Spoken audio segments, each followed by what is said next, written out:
আসসালামু আলাইকুম রহমতুল্লাহি ওবারাকাতু। সম্মানিত দর্শকবৃন্দ, আশা করি ইনশাল্লাহ সকলে ভালো আছেন। কথা হলো, ধারাবাহিকভাবে আমরা এমন কতিপয় কিছু বিষয়াদি জানবো যেগুলি জানা আপনার আমার জন্য ফরজে আইন।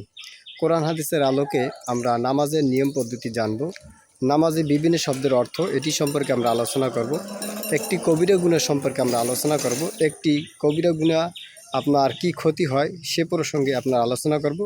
গুনাহের ক্ষতিসমূহ নিয়ে আলোচনা করার পরবর্তীতে আমরা ইবাদত বন্দিকে যে উপকারিতা রয়েছে সে সম্পর্কে আমরা আলোচনা করব। তো বন্ধুরা, চলুন আজকে প্রথম সবক শুরু করছি। বিসমিল্লাহির রহমানির রহিম।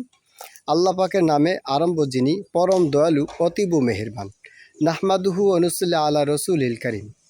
আমাদের তামাম প্রশংসা আল্লাহ তালার জন্য এবং আমাদের দরুদ ও সালাম রাসুল করিম সাল্লাল্লাহু আলাইহি ওয়াসাল্লামের প্রতি। এক নম্বরে আমরা শিখব নামাজের বিভিন্ন শব্দের অর্থ।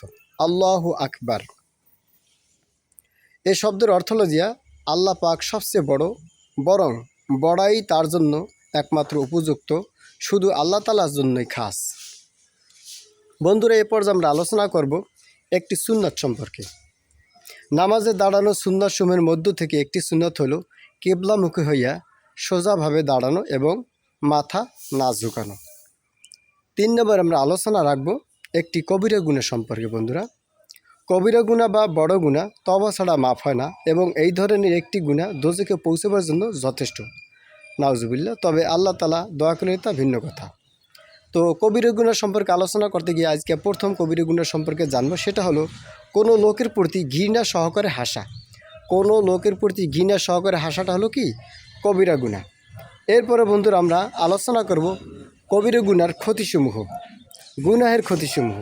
গুনাহের ওই সকল ক্ষতি যাহা দুনিয়াতেই ভোগ করিতে হয়, তাহার মধ্য হইতে একটি ক্ষতি এই যে গুনাহের কুফলে বান্দাকে দিনের এলেম হইতে পরিপূর্ণভাবে মাহরুম করে দেওয়া হয়। 5 নম্বরে আমরা আলোচনা করব ইবাদত বন্দিগির উপকারিতা সম্পর্কে। বন্ধুরা, নেক আমল ও নেক কাজের ওই সকল উপকারিতা যাহা দুনিয়াতেই পাওয়া যায়, তাহার মধ্য হইতে একটি উপকারিতা এই যে রিজিকের মধ্যে অনেক বরকত নসিব হয়।